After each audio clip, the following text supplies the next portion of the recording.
And just as your breath connected to self, just ask yourself today, how's my connection to myself today?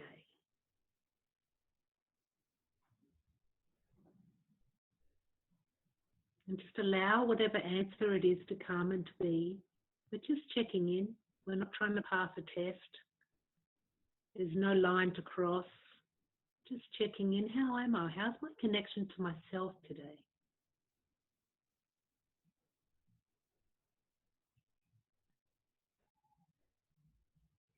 Beyond me, what else am I connecting to today? Or what have I purposely disconnected from today? And just be in that breath.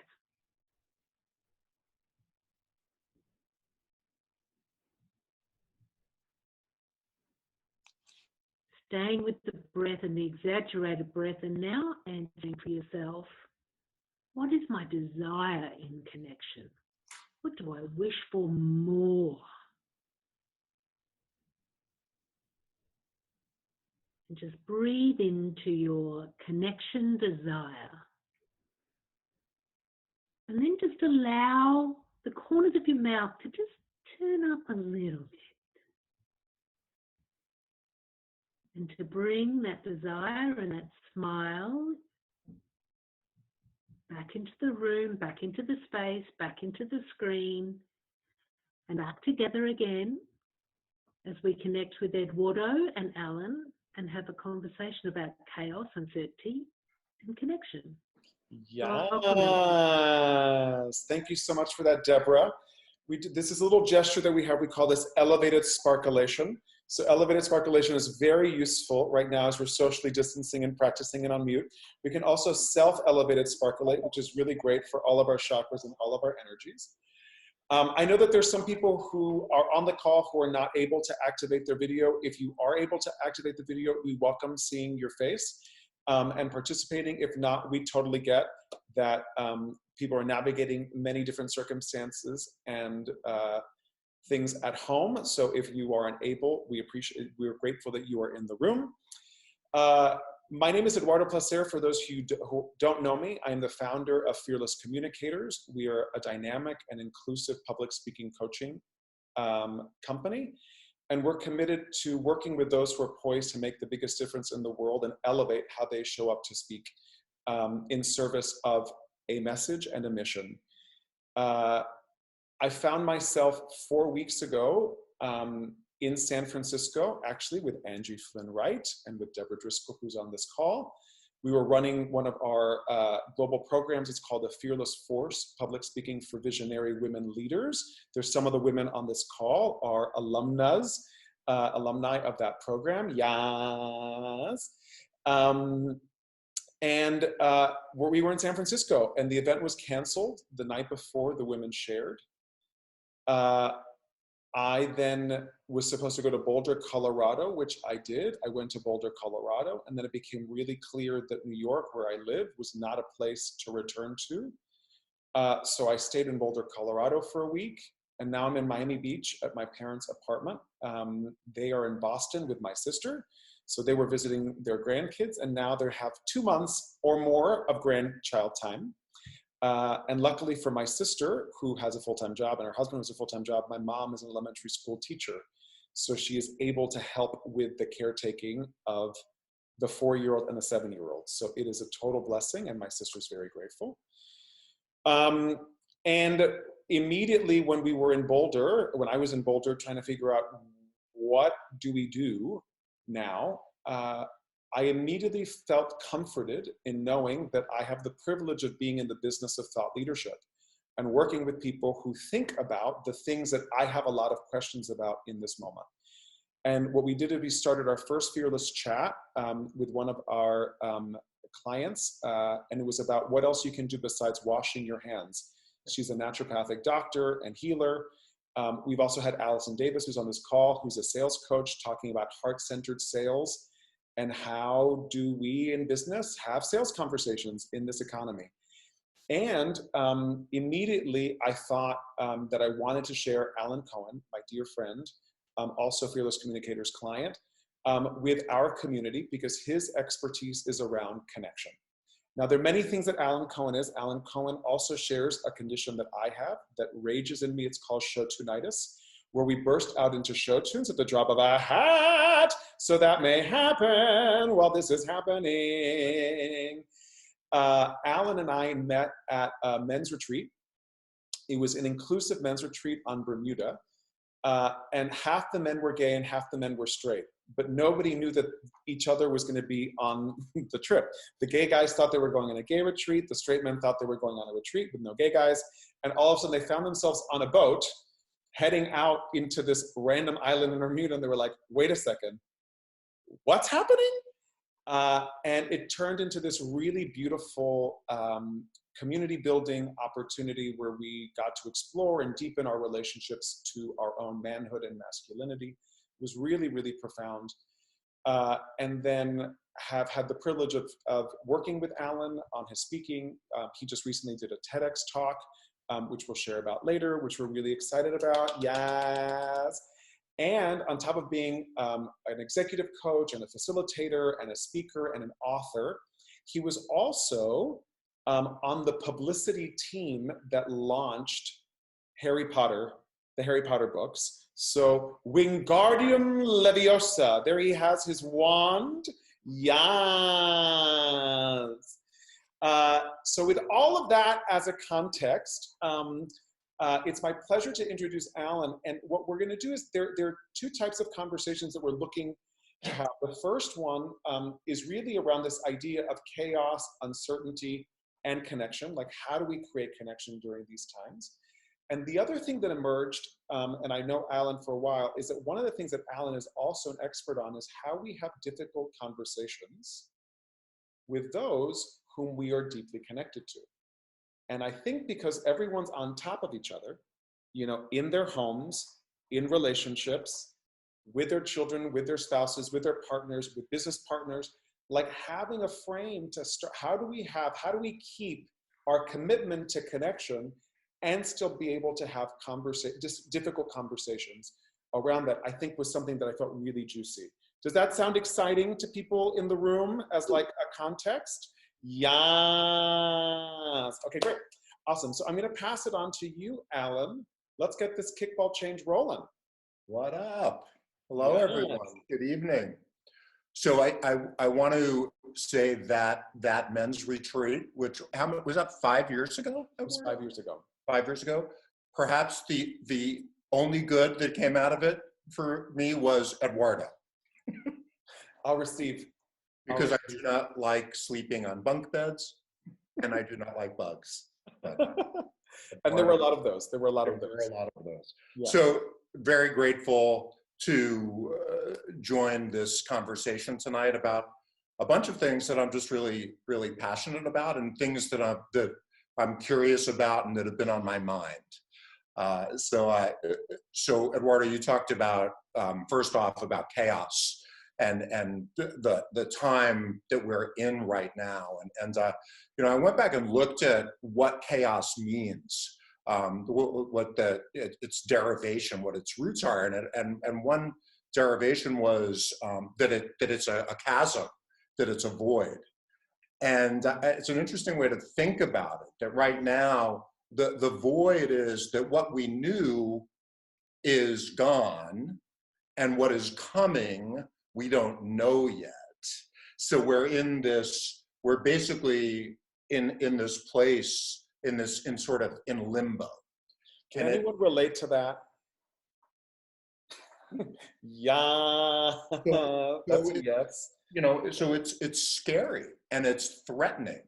And you know, what a lot of us are experiencing right now amidst this chaos is just a complete and total hijacking of our amygdala, of our reptilian brain, our fight, flight, freeze, appease. That's the fourth one, appease. That's I'm okay.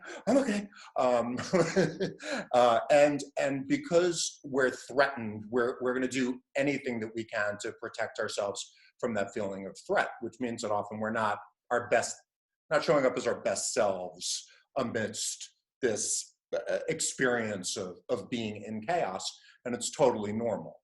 It's totally normal. I would say most of us are experiencing stress at different levels: low alert, middle alert, high alert, and it depends on how close it's feeling to you. But we're all feeling stress, and and I would say, unless you are in complete denial, which is kind of where I was like 2 weeks ago, and I'll share a little bit about that. We're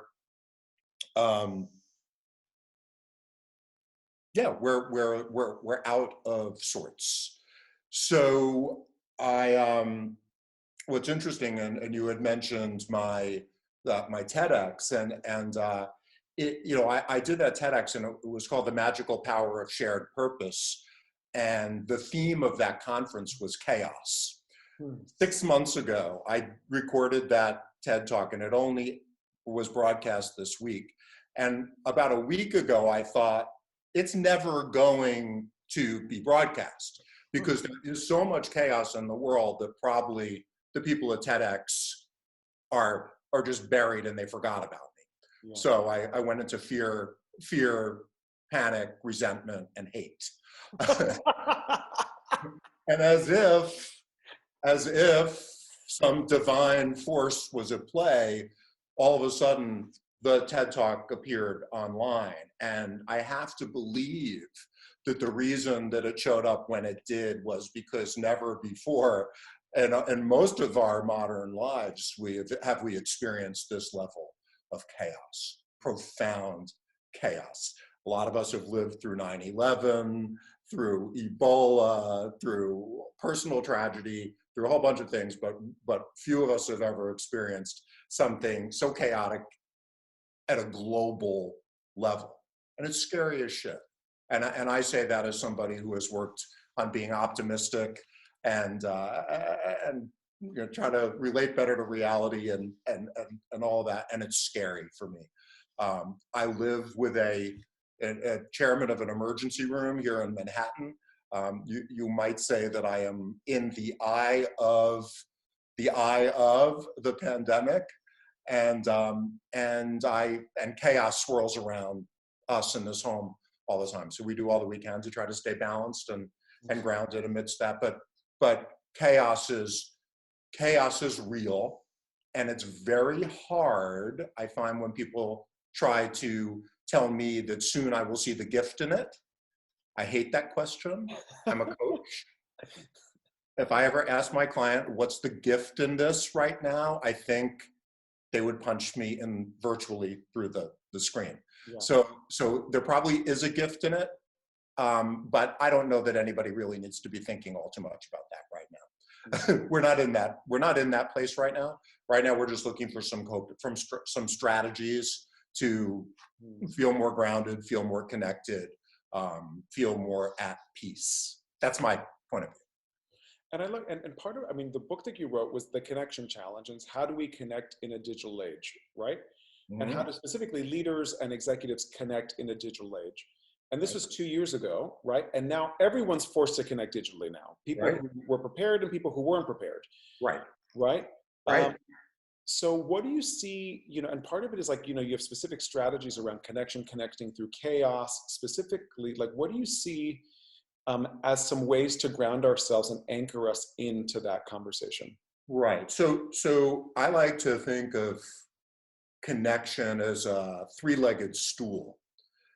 And when all of those legs of the stool are firmly planted, it gives us a firm seating where we can feel a little more calm and a little more peaceful. And so those three legs are, first, connection to self. And I love how Deborah in the opening talked about disconnection. So one way that we can feel a greater sense of connection to ourselves is by disconnecting. Most of us are experiencing acute Zoomitis.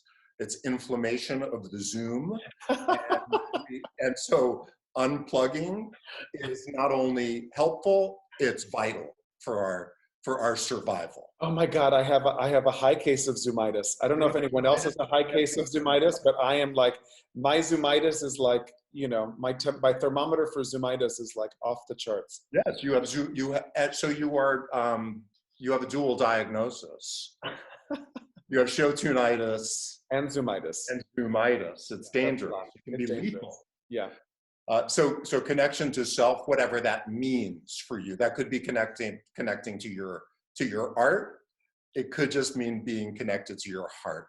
And so I literally, and those things could be one and the same, but just taking that pause, that, you know, this is a marathon, not a sprint. I would love to say this is going to be over by Easter. I don't think I think that ship has sailed. I think we are in it for maybe longer than any of us want to believe. So we need to pace ourselves. This is a time for radical self-care, to slow down. There's always going to be more work to make, to do, to create, more possibilities, more fires to put out, more people to call. Slow down, take some time. Create that boundary, connection to self. Yes. Doing it. Mine is a little more like Jungle Red. It's a little more. Please, by all means, like there's no editing of how you choose to elevate a sparkling. There's no wrong. No. Connection to others, and you know that's why we're all here. It's an interesting place to be right now in the world. On one hand, we are told that we need to socially distance, that we need to quarantine, that we need to isolate. And then on the other hand, there is a plague of, the plague is the wrong word, but there is so much depression, isolation in the world. And that was true even before this pandemic. So now you're told to isolate and seclude for your health. And then you're told that you can't connect in real time, face to face, which ultimately can have an impact on your own health and your own immune system. So we have to hold both of these things to be true. You cannot go out and hug and kiss and be in crowded rooms with people. And we desperately need to feel a sense of connection to others. I love that Brian just said, I miss hugs. And I was like, I am a single American of the millennium who is quarantining and socially distancing in Miami, Florida by myself. I haven't touched another human being in 3 weeks, 4 weeks. And I'm Cuban. We touch people. like we're a touchy people. And it's so shocking. I don't know when I'm going to get to hug somebody again. The thought of and they say that, we feed off human touch. There's a lack of, we need to touch or be touched at least 20 times a day. Right. It's the release of oxytocin and all that good stuff. Consider getting a dog. Maybe. I think I have a stuffed animal. Foster a dog. Maybe that's what I have right now. I have a stuffed animal named Fatima, the fearless fox. I've been married 30 years, so the lack of physical touch is nothing new to me. but I do have a dog. I do have a dog. A three-legged dog. Yeah. So what I love about what is happening in our world right now is that people are coming up with so many incredibly creative ways to connect to others. So whether it's virtual karaoke, or whether it's Zoom connect working kinds of happy hours, whatever it is that feels good to you is a great way to connect. And it's also a wonderful time if you do, if you feel that you have the luxury of time, which most of us do, is to pick up the phone and call those people who we haven't talked to in a long time. I am calling my mother every day, which is really, that's crazy. And how old is she, Alan? My mother is going to be 90. And what is her name? My mother is Nancy. Do I tell the Nancy story? Nancy Cohen on Staten Island. Yes. So I actually just, the other day, and I'd like to say that it was some noble act of solidarity, in support of the first responders, but I shaved my head because it was looking pretty bad. And I got a phone message from my mother, Nancy Cohen from Staten Island. And she says, I've heard from some people that you shaved your head. Are you okay? She thought I was sick. And connect to your parents, connect to your loved ones, pick up the phone, call the people that matter. This is a great time to deepen connection to the people who matter. I actually, the other day, I homeschooled my nephew. He was 7 years old, who lives on the Upper West Side, and it was awesome. I gave him a music lesson. So much fun, so much fun. My brother's going to kill me because I told him that he should get a set of drums, and they live in a very small apartment. And last but not least, that third leg of that third-legged stool is connection to purpose. And which was the topic of my TED Talk. It's firmly what I believe is what can help us navigate through even the most chaotic, dysfunctional times, and that is finding something greater than ourselves that we can connect around, but not just our own personal sense of purpose. That's great. We all have that. That's something we all work on, right? That figuring out why we're here, all of that. But right now, what seems to be needed even more is finding a shared purpose that we can come around, which once we make sure that our families are healthy, that the fire is out, that we're actually coming together and creating something that's bigger. And we see that so much right now. Everything from people at 7 p.m. here in New York, I don't know if it's happening elsewhere, sticking their heads out the window and applauding for first responders, to people getting together, knitting things, or creating, manufacturing masks for people, people getting together to make home deliveries to elderly people who can't get out of the home. I think it's just a beautiful moment of connecting to a greater purpose. It's also connecting to others.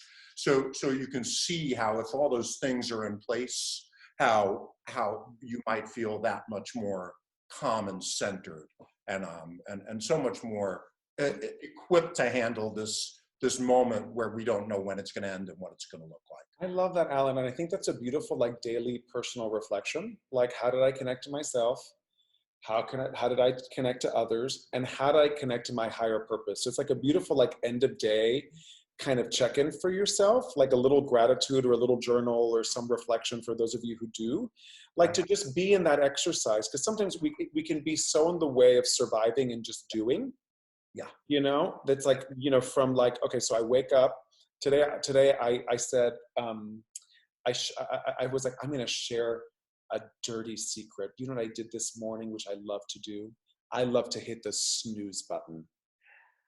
And I hit that snooze button 6 times, and it felt amazing. No, I don't have a morning routine. I did not jump into cold water. I did not do 25 burpees. I did not Instagram and blog about my life and then journal for an hour. And then I got my day started. I hit the snooze button 7 times, and that felt amazing. Yes. And I know that you want to lead us through an exercise, right? So I want to pivot into that. And I love the bringing consciousness to connecting to self, connecting to others, and connecting to higher purpose. If we are flexing those 3 ways of connection, I think it's a great way to reflect, okay, maybe if I'm feeling a little off, how was did I not connect with myself today? Did I not create the spaciousness to connect to myself? Was I only connecting to myself and not connecting to other people? Was that a piece of it that was missing? Or was I only in a me conversation and not thinking about how can I be of greater purpose or serve something greater? We also don't have to act in isolation of one another, because sometimes we actually deepen our own sense of self through connecting with others. Yeah. I've had some really nice still conversations with other people who will ask me sometimes questions that I don't ask myself. And if I just get quiet with that, it can bring up a whole set of emotions that I haven't even been present to in the doing. We share that, right? We're just constantly doing. But getting still and being present to what we're feeling, whether it's grief or anger or frustration, resentment, pissed off that you got to clean the apartment all the time because you have to fire the cleaning woman, whatever it is, just just sit with that. And it will pass. But yeah, checking in with yourself throughout the day is a great practice. So let's do the exercise. So there's an exercise you want to lead us through. Sure. So this is where we want to grab our papers and our pens. So why don't we move to that and just give us a little, walk us through it. Great. So this is, we call this basically shining the flashlight on the monster, right? Because we shine the flashlight on the monster, the hashtag that becomes less scary. So on a piece of paper, I want you to just free write all of the things that are stressing you out right now, and what about them is stressful. And don't edit yourself.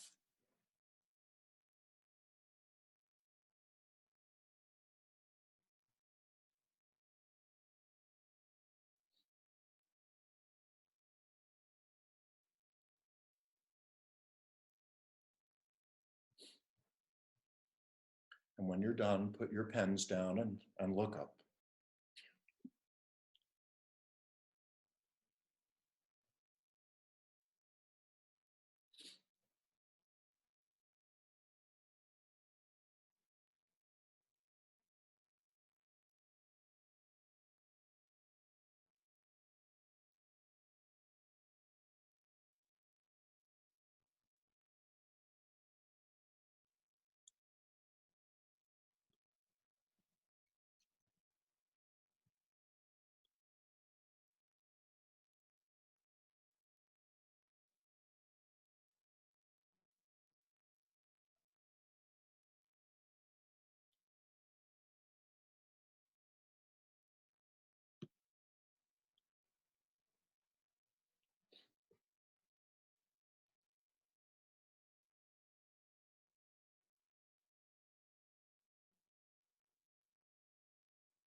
I feel like I could keep on going. Yeah. You can take that piece of paper with you. Yeah. Okay. Okay, great. If we had more time, would actually ask you all to scale how the level of stress that you're experiencing in each of those areas. So one is sort of low alert stress. 10 is sirens are going. All right. So we could take a minute just to do that quickly.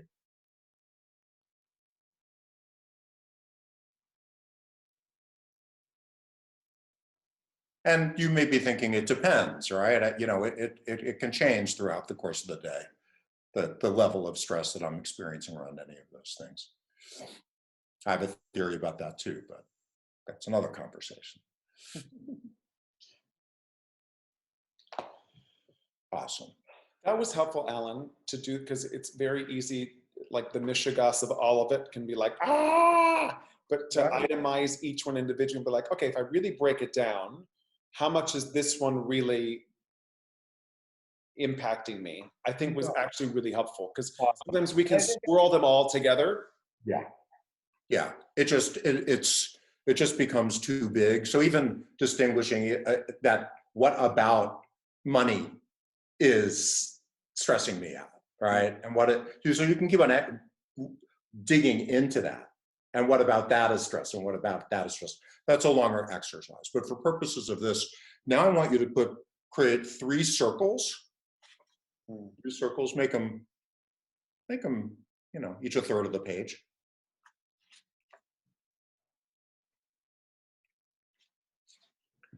And in the first circle, I want you to write down control.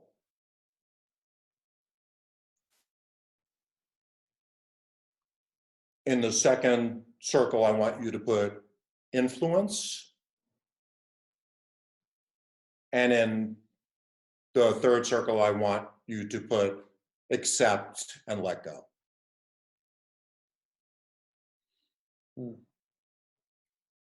And now just begin to drop those lists of stressors into the appropriate bucket, the appropriate circle. So influence meaning this is something that I can do something about. I actually can, right. I may have some influence on it. It isn't completely out of my control, nor is it completely within my control. So control is I can control. I can control it. Influence is I can take a dent at this, and then accept it's like completely out of my control. Yeah. Okay, great. And control is generally something that I personally can do. Doesn't necessarily require others to fall into line, whereas influence might require a conversation. An enrollment kind of conversation for you landmark people out there. Yes.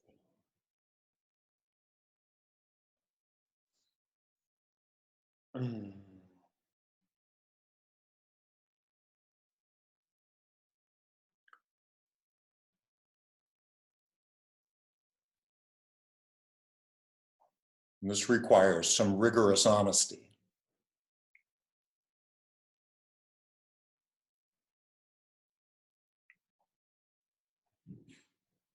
Oh, the husband is home. Chaos ensues.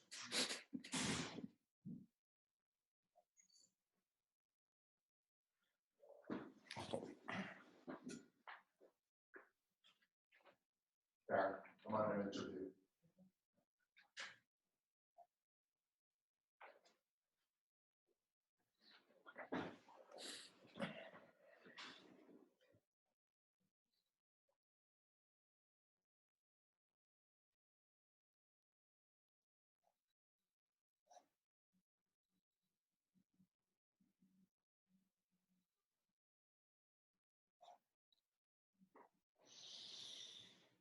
All right, should we talk about it? Yes.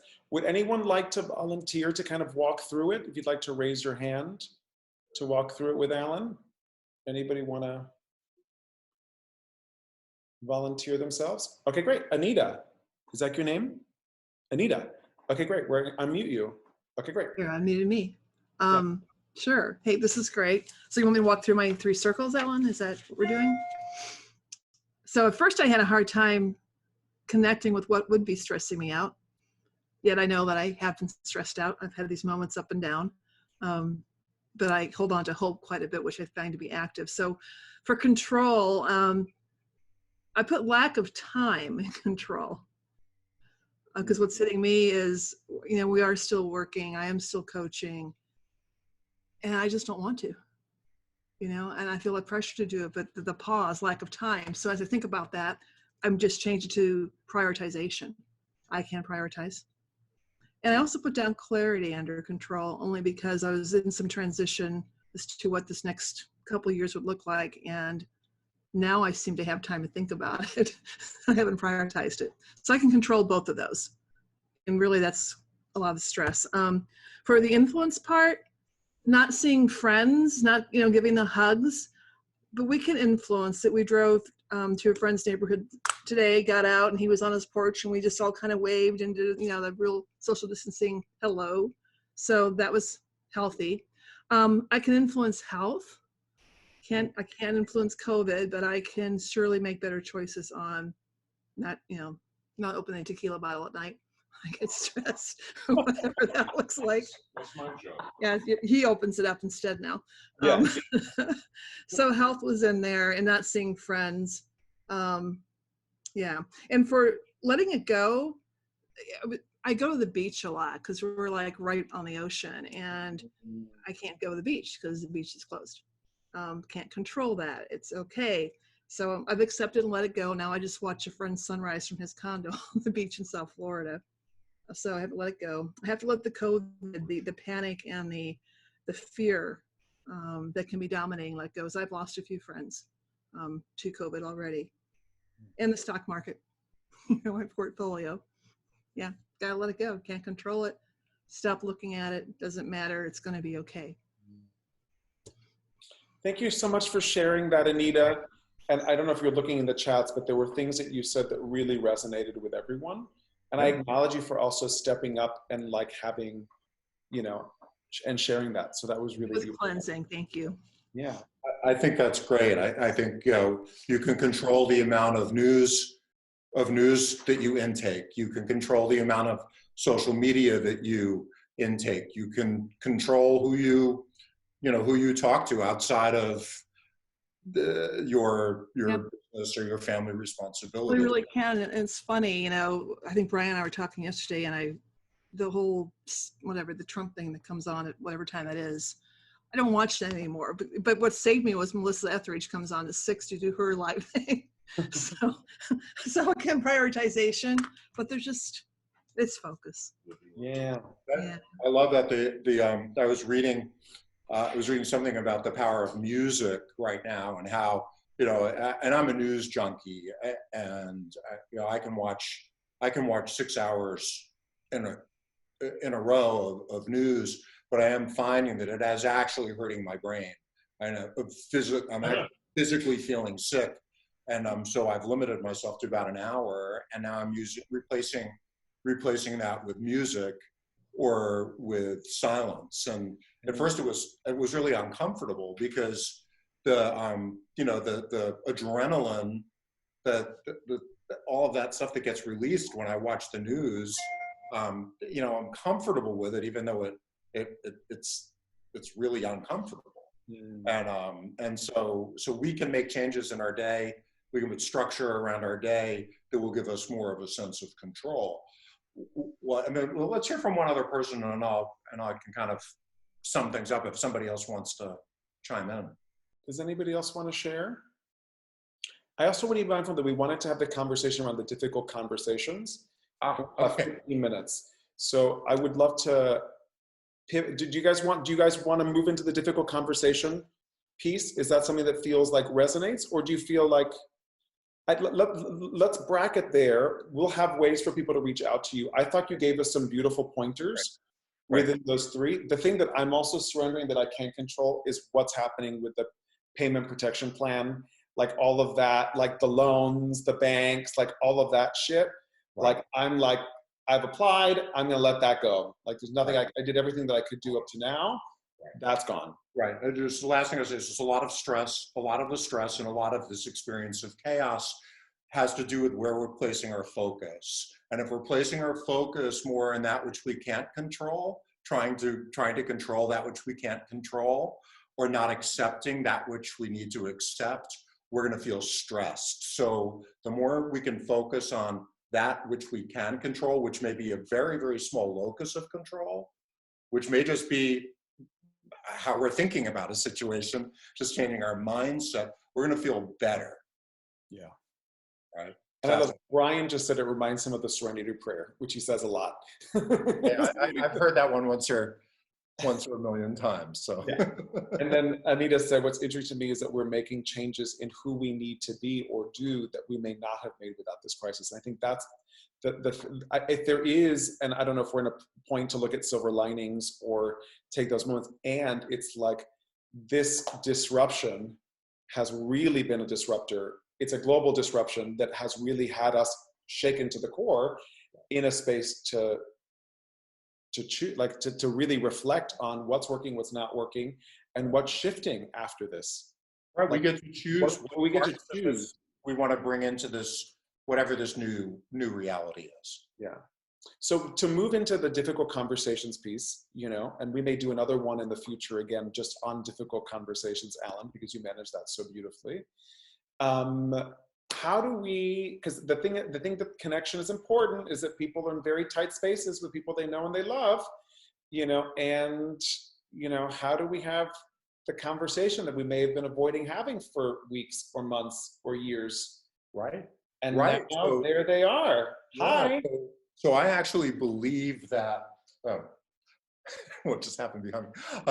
I actually believe that when we address some of these difficult conversations and some of this conflict in real time, we forge deeper connection. And it's the difficult conversation, or the conversation that we imagine is going to be difficult, that we back away from, which becomes more of an impediment to connection than to have it, as hard as it may be. And so I think that because we're in close quarters with people who we love or like, whom we haven't had to spend as much time with, a lot of things bubble up, right? We're more easily triggered in this moment where our amygdala is so lit up. So I encourage people to have conversations around boundary setting, around what you need, making those conversations important in the relationship. They always were, but they're even more important now. To not make assumptions about what other people are thinking or feeling or believing, and to negotiate, to do it from a place of love and kindness and empathy. Everyone's stressed, and to realize that you're doing it in service of the relationship, being the best that it can be in the context of what's going on right now. The conversation may sound different with a husband or a wife or a lover or a dog than it might with your kids. And there's a conversation to be had. I shared with Eduardo before, my husband, works in an ER, comes home at night, he's on the phone, he's on the computer doing online consultations. He is head down in that until about 10 p.m., comes out and says, "What's for dinner?"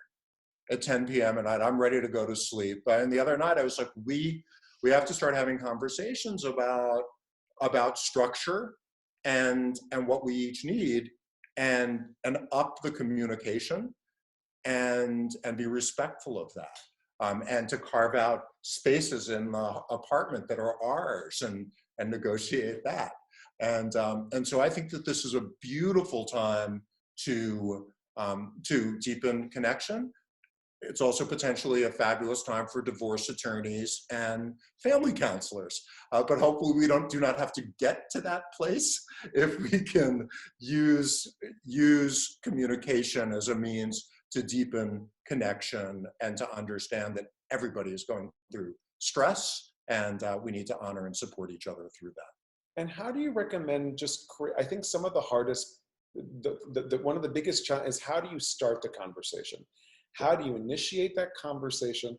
And how do you create the container for that conversation? I think that, and I think that's something that you talk about really beautifully, right? So if you have that conversation, and if it's in just a couple minutes just doing that, I think that would be, I'm imagining that there are conversations that people want to have, and they're like, this may be really helpful, because I think it's where are you coming from that sometimes can get misinterpreted, and then the space is not safe, and then that turns into a fight or whatever.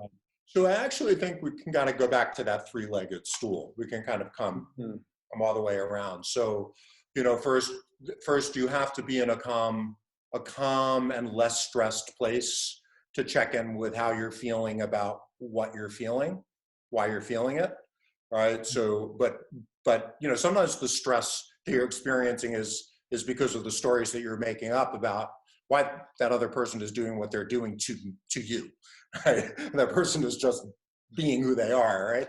So first checking in with yourself, and then focusing next on connecting to, I would say, the purpose, but more sort of the vision that you have for the relationship, and what's the best you believe that the relationship could be.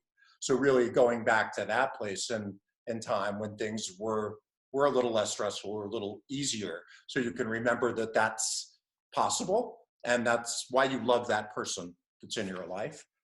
And then last is connecting to others, that being that spouse, that husband, that child, and coming from that place of love and saying, hey, like everyone is stressed. We're all adjusting to a lot of new and weird and uncertain things. How can we create create, I don't want to use the word win-win, that sounds pretty businessy, but how can we make this home, how can we make our home more peaceful, and so that we all feel like we have what we need here, and that we're honoring each other's space. And I think if you do that, I think then your energy is clear, and chances are, and you want to wait until the other party in the conversation is not in there, whatever spin they may be in. Yeah. Right. I And love that because I'm all for date nights.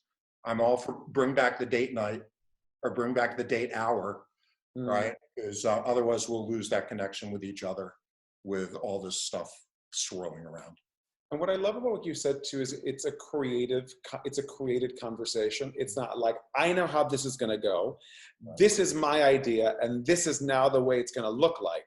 Right. But it really is like, I love that it's going back. One, it's a connection to self, right? Then it's like a connection to the purpose, to the higher purpose that you have. And then a connection to a shared higher purpose that you may have. And then the connecting to others to bring them in to create something together. And that other thing that you create together, it could be changing the closet into a panic room. It could be useful. It's like, what I want to do is I want to be there. Rubber walls, right? Rubber walls. I'm sure you can buy them on Amazon. Probably now you can. So Alan, I just want to thank you so much for being on this call. What I would love is, if quickly, I think we can do this, if we can just go around, there are enough of us on this call, just a quick takeaway, something very practical, something that you can, that was useful. Johnny just says she had to leave early. Thank you for the insights and for the thought. Biggest takeaways: connect to self, other, and higher purpose. Thank you, Johnny, for saying that. Thank you so much for being on the call. And because we are in this space and there are enough of us, I think we can just take like 10, 15 seconds to each go around and just say what the takeaway was. So Cappy, we're going to start with you. What was your biggest takeaway? Just the accepting and letting go of things like my sister's health, and because there's nothing I can do, and worrying isn't contributing anything positive to it. Beautiful. Thank you, Cappy. How about you, Angie? I love the shine the flashlight on the monster part. I think that's great. And I think that I actually, of my 6 stressors, I can only control one of them, which is setting my schedule. I work with a team in India, and I need to just stop working in the days. I work mornings and I work nights, and I don't work in the afternoon. I just have to do that. So let us know. yeah, so I can, all these other 5 things I can't control. So yeah, Awesome. Thank you. How about you, Brian?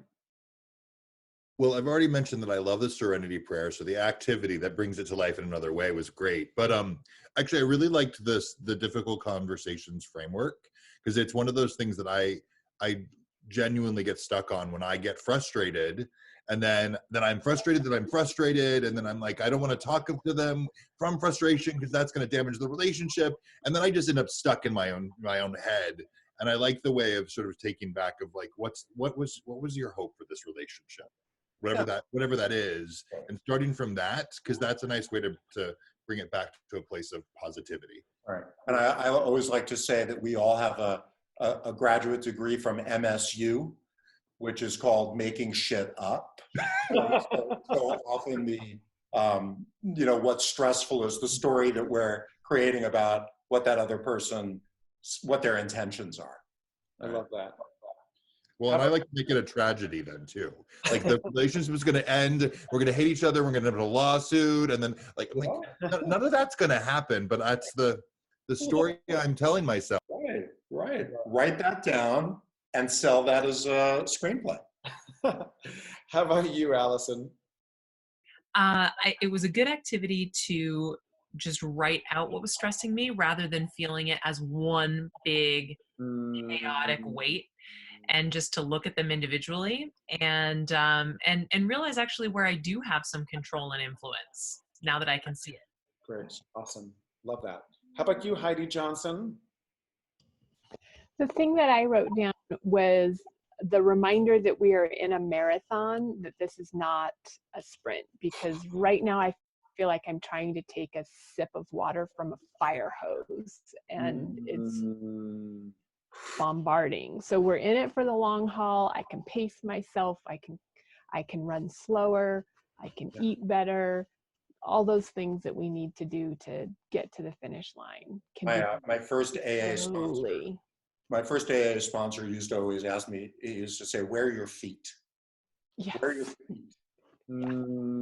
I love that. You have so many hashtags, Alan. My God, this is so many good ones. How about you, Anita? Anita, you're on mute. Okay. I was just saying so much. I love the monster activity, and I'm going to use it. But I think what really helped me tonight was just this notion of radical self-care, permission to slow down. Instead of taking the moment to grow, like slow down, because that's what I've been doing. I've been fighting it logically. Yeah. So thank you. Yeah. Well, I think a lot of us just are, that sort of our adrenal glands are overactive, and we also want to really help. We want to feel like we're doing something, that we're somehow contributing. So we're like, it's like overcharged. But I was saying to Eduardo before, it's that metaphor of, we got to put the oxygen mask on ourselves so that we can take care of the other passengers. Yeah. There are lots of people on the ride with us. So up next, I don't know if you're Cassandra or Jennifer, but Cassandra, Jennifer. Cassandra, you're on mute. There we are. Okay, yeah. So Cassandra, I think my boss actually, she's the one who forwarded me the email for this. Great. And I think because of that, it put both of us on as, but it's just me, Cassandra. Great. What I found really helpful was that shining the flashlight on the monster. Because in my case, I live by myself. So it leaves a lot of time for me to just build stress and just have it right there in my head, Right. So being able to write it all out, first of all, was like just a relief. And then I started to realize the stuff that I can control are the things that are stressing me out the most. And the reality is, if I focus on those, the other things aren't as big. Right. To focus on. And then I also found the difficult conversation piece helpful, because I have a younger sister with 3 kids and a husband, and they live in Virginia, and certainly their life is completely turned around. Her husband's in the military, so he's there, but he's not there. And then the kids are between the ages of 10 and 8. So I know that there's some conversations that needs to be had in order for her to get her work done, and also the kids need to get their stuff done. And she's been trying to figure out how to start. And so hearing this, I know what I can share with her. So I like Conversational Intelligence, which is the Judith Glaser great book. That's a nice framework for those kinds of conversations. But I wanted to say to you, Cassandra, one other thing. I heard this expression once: "You never go into your thoughts without a flashlight and a gun." Good idea. Unless they're good thoughts. Yeah. You can go along. Yeah. How about you, Morgan? Yeah, I just really liked the activity of writing it down. I think it's so simple, and it's things we've heard before, right? But it's not something that I put into practice. And so just even the act of putting it down and putting it in the 3 categories was super helpful. Awesome. And then Ivy wrote, setting boundaries with love and compassion, is what she said. Leslie, I don't know if you're able to share. So I'm going to, if there is something for you to share, if you can put it in the chat, that would be awesome. Alan, you have a special gift, right, for everybody. So so what is the little, I feel like Oprah. We're going to be a little Oprah-ish here. Everyone's going to get a card. You get a card. You get a card. You get a card. So I'm giving everybody a copy of my book, The Connection Challenge. So you're going to get a PDF. Eduardo's going to send that around. And then also in an email, a follow-up email, I'm going to give you a way to download a really cool infographic. Oh, she's actually right there. It's in the chat. It's in the chat. So it's a great, it's a little mini poster about ways to deal with uncertainty using emotional intelligence. And I hope you enjoy it. So you can copy and paste that there. So you take the link, so it's leading during times of uncertainty, and then you'll get the free opt-in. And then what I'm gonna do is I'm gonna send a replay of this tomorrow, and that'll include the PDF of Alan's book so that you have that for yourselves as well. Right. So elevated sparkulation to you, Alan. Thank you so much for being so fierce and so fabulous. We didn't do any show tunes in this.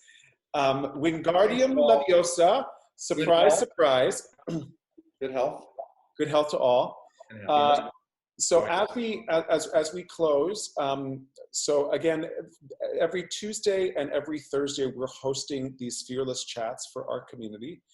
I'm really excited that the next 3 are a part of a series, and it's part of building your digital presence and your digital marketplace. So we're going to have Brandy Bernowski, who built our website for Fearless Communicators. She also built Brene Brown's website. So she's unbelievable. Then we're going to have Danielle Christine Toussaint, who does unbelievable branding, storytelling work. She does a lot of work with diverse business owners. She's based in Washington, D.C. She's the founder of She Thinks Purple. And then we also have Jacqueline Romano, who is a videographer, filmmaker, documentary filmmaker, specifically talking about video and how we can use video for the presence, right? So, so I will share that with you in the link that in the email that I send out to you, what these 3 are. We would love to have you. It's every Tuesday and Thursday at 5 p.m. And that's a part of a combined program. They'll be speaking in the same thing. So if you can make it to all 3, that would be super juicy and super awesome. That is an invitation to anyone in your network. So if you feel like there's anyone who you know and love who would value, who would benefit from that, feel free to share. Everyone is welcome. This is a diverse, inclusive space. We include, if you have children and you're a mom or a dad and the children are running around, they're welcome. Do you know what I mean? If you have a pet, the pet is welcome. Do you know what I mean? Like, everybody's welcome. Just an opportunity for us to be people and to be in this shared space together. For those of you who don't know about us with Fearless Communicators, my invitation is to text the next number. It's 66866. So 66866, and the code word is fearless now. I'm going to put that in the chat, fearless now. And then what we're going to do is we're going to send you, we have 10 simple backstage tips to go from a speaker to a star. And it is a PDF that we have. So the various ways that we have to be in communication now, digital is the way. It's still public speaking, you know, and how we can show up powerful, present, and in service in those spaces. So that is something that we have for you. Just because if I feel like it's Oprah, every Friday at 5 p.m., I'm hosting the Big Gay Virtual Sing-Along. So that is it's a Friday, it's at 5 p.m. Eastern Standard Time, and we sing show tunes, we sing Disney, we sing Cher, we sing Madonna, we sing Bette Midler, and it is we do we do a virtual kick line singing New York, New York, and it is just a beautiful trans time zone space to be in joy and community. So I'll also share with you the information for that in the email so that you can participate. I also want to, for those who celebrate Easter, for those who celebrate Passover, Chag Pesach Sameach to you, and always remember to fear less, speak free, and love more. It is such a pleasure to be here with all of you. Mwah. Until the next time, bye. Thank you. And Leslie wrote, one of my favorite recovery mantras is to remember just to do the next thing. Maybe it's make the bed, brush my teeth, clean the kitchen. Before you know it, your brain is off of yourself. Absolutely. Thank you so much for that, Leslie. And thank you, Angie, and thank you, everybody else, for being on this call. Yay. Penny, do you think we should give them a sign-off Broadway, a few bars of I'm Still Here? There was a request that came up. Good times and bum times, I've seen them all, and my dear, I'm still here. I think that's it. That's all I know. We're the Broadway, baby. And you're still here. Lurking up my tired feet, pumping 42nd Street to be in a show. Me. I want to be on some marquee. Come on, Alan. A twinkling light. Right. Some from Battery Park straight up to Washington Heights. Someday, shimmy, shimmy, shimmy, yes. How gay can we be at 6 p.m. on a Thursday? Eduardo, talk. Super gay. Show tunes, Stephen Sondheim, Broadway Baby, Follies. We're still here. We're still here. We will still be here. Love you all. Love you all. I feel like this is Lord of the Rings. We've said goodbye like 7 times. Goodbye. We can still be here. Alan, just stay on for another moment.